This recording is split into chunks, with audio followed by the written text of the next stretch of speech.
Hi everyone, good afternoon. So I'll just tell you a little bit about me to give you an idea of what we do and how it works. So my experiences and the work that we do now are kind of intertwined.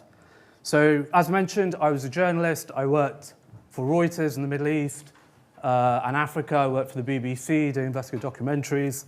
And I spent some time in government, working directly and indirectly with government, Foreign Office, Cabinet Office, MOD.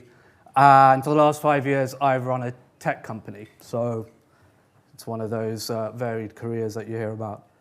So to give you an idea of where we're coming at this from, the question for me, really, I've looked at information and threats from information for all of my career, one way or another. I started working in journalism at the time when the internet was really sort of shaking things up.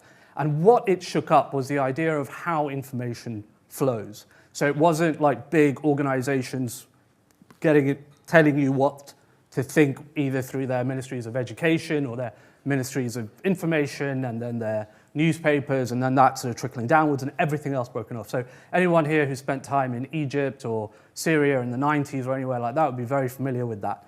That no longer works. And sort of my start in journalism around the year 2000, just before 9/11, was like the starting of that process. Information started moving in different directions. And so that was a feature that I've seen for a really long time. In 2013 to 17, I was working on Syria. In 2013, I was working at the Foreign Office, and a lot of you might remember this particular moment in history where chemical weapons were used by the Assad regime, and the American government was thinking about a military intervention of some sort, and the UK government at the time took it to Parliament and lost the vote. And history took a different juncture.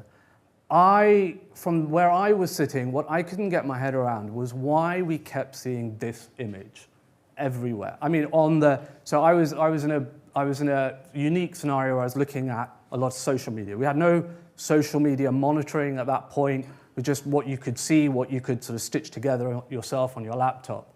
And I kept seeing accounts that didn't look right and had the same kind of wording and the same type of pictures.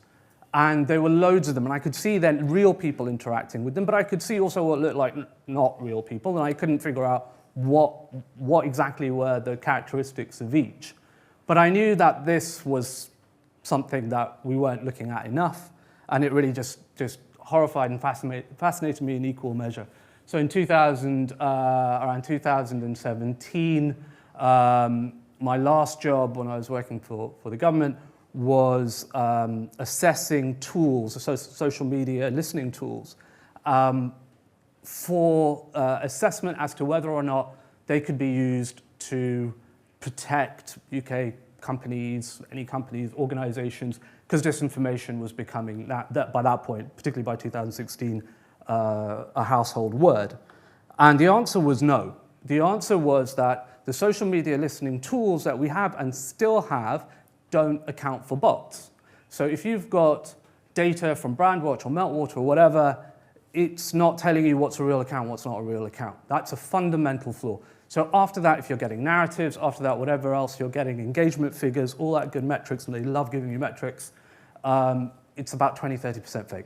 Elon Musk, just to give you an idea, before he bought Twitter, X, he said, he tried to back out of the deal and said 25% of the accounts on Twitter are fake. That was really interesting for us because we saw that probably as an accurate average. In some places, maybe it was 10-15, but in others, particularly on issues of quite high emotion and drama, it could be 80-90%. So I set up a company. One of those classic things where you think, nobody else is doing this. I really hope somebody else is working on this. I just go work with them. I had 2 young kids at the time. I went to Chatham House, thought maybe they're doing it. And then COVID happened, and I thought, well, if you're going to do it, you might as well do it. So just reflecting on Thomas's point about multidisciplinarianism, I put this up here because it gives you an idea of our team. You've got me, who, I was just talking about my experience, but you need a tech guy. You need somebody who really understands tech. We're talking about ML, AI, like deep tech stuff. You need to run the operations properly, particularly as we are a commercial company. We do most of our work in banking, finance, etc. So you need people who understand those worlds as well. And if we were doing it in a slightly different way, if we were more on the content side, you'd need all the other kind of stuff we're talking about around content and emotions and things like that. So we started off as a company doing a deep dive for, these were non-technical, more investigative bits of work that we did, really looking at the idea of what is the methodology here. Not so much what is right and wrong, because a lot of people are looking at that, and there's a lot of work on fact-checking. But that key point that I noticed back in Syria, where is this stuff coming from? Where is it going? Why is so many people seeing it? What are the methodologies that make that happen? So we, for the US government, EU, for our own, we did deep dives. There's 3 examples there. I'll go into those because they're interesting. But we also did other places, Libya, we've done Eastern Europe and others. This was at the start, maybe around 2020. And what we learned from that was that there were networks of accounts that essentially are used to dominate individuals' timelines, any individuals. So if you're in any of these places, you're going to see what they want you to see because there's so many of those accounts, and they're interlinked. They're slightly different in the way they're done, but the general principle is to flood the information space. So if you're those kind of governments I mentioned before, and you know that you can no longer just control the Ministry of Information, no one sees it, you need something else to do it. And what you do is you make sure that they know everybody's online pretty much, the statistics are there. How do we dominate that space? And they came up with a simple yet very ingenious idea. So those are very crude diagrams to give you an idea of how it works. So you have one account, one user, let's say, at its very basic level, who has a piece of software that allows them to control multiple Facebook accounts, Twitter accounts, whatever, they can be mixed. Now, what that allows that user to do is plant a piece of content. And it's probably a link to a website that's probably got some content that's come off RT or whatever it is. And they will bounce it between all those different accounts. And what that does is it triggers the algorithms of the social media platforms, makes them think that, oh, this is really popular content, and it goes further and further, way more effective than advertising, for example, or paying for it way cheaper as well. This is called CIB. When we to be honest, when we sort of dug and then stumbled on it, we felt that nobody knows about this. And then we talked to Facebook, Meta, and others, and we realized actually they have a name for it. They know what it is. And where we are now, just to give you the bottom line up front, is this is now old news. But this is our journey of finding out what manipulation and technical manipulation looks like. So in this project, this was Sudan.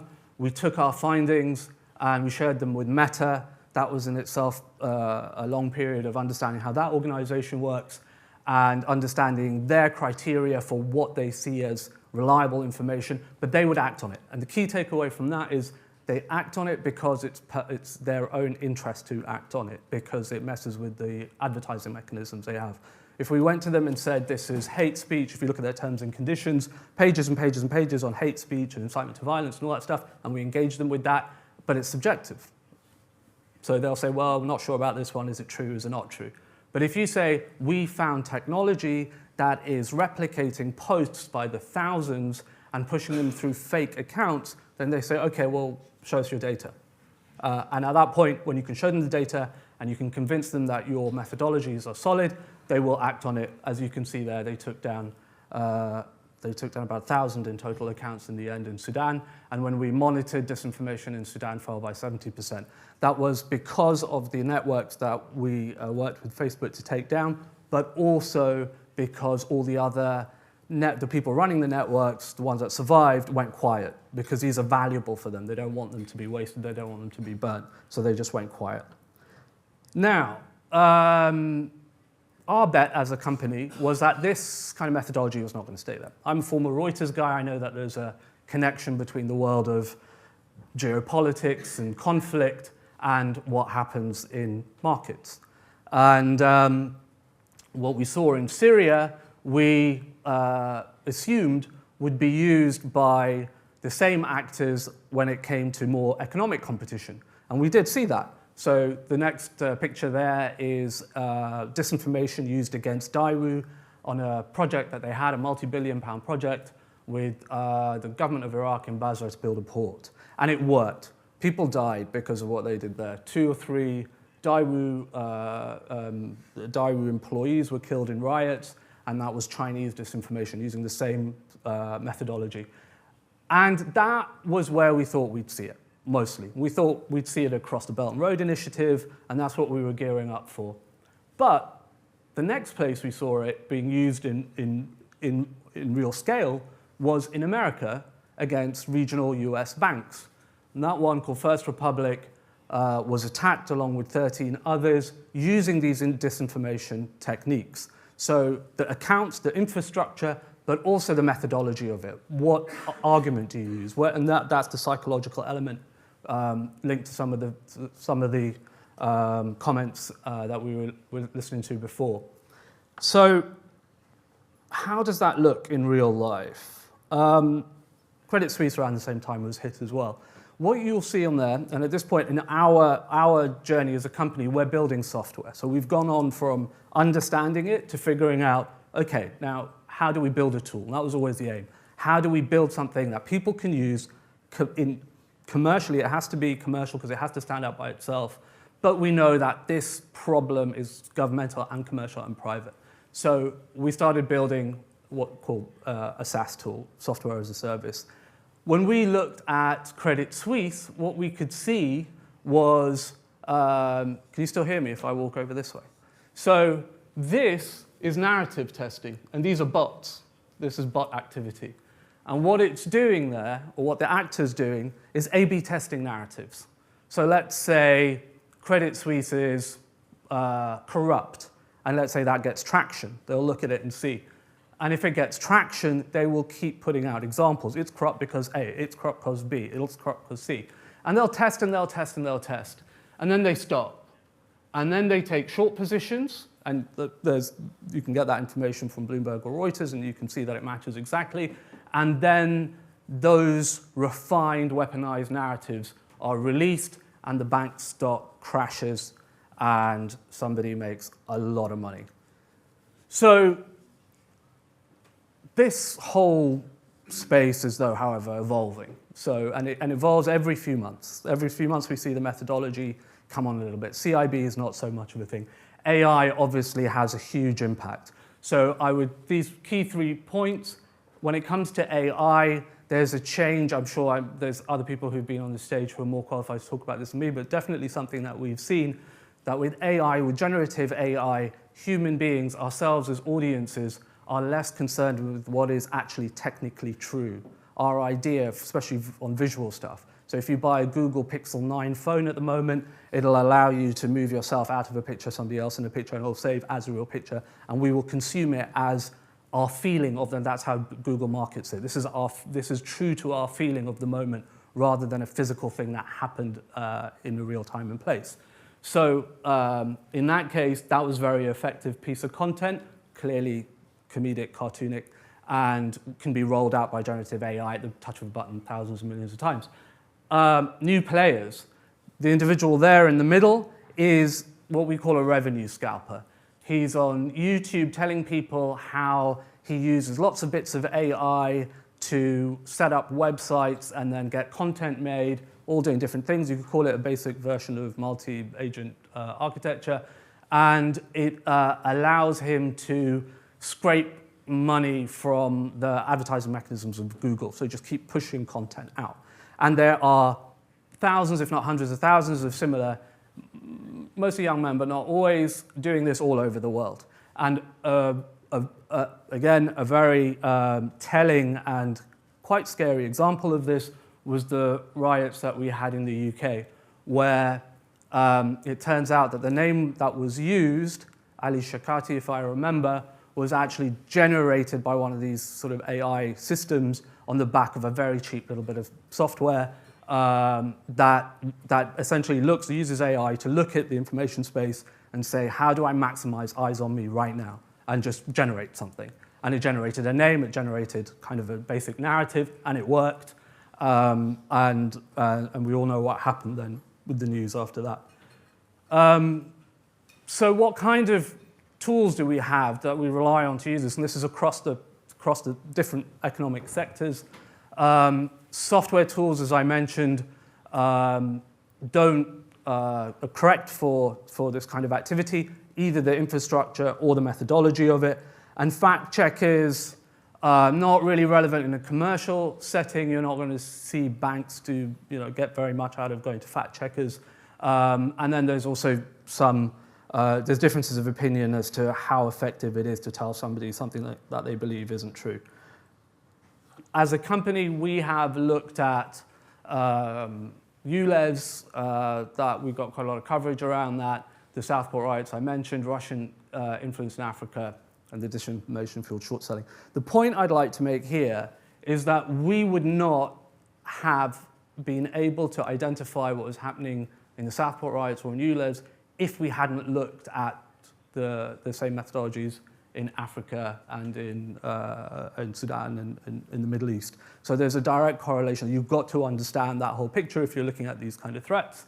And if my CTO was here, he'd tell you he wouldn't have thought to. We're a multidisciplinary team, and that's the advantage of it. He wouldn't have thought to look into those kind of methodologies because it's not something he comes across in his general work. But once he knew once he understood the kind of things we were talking about, he could put tech to it.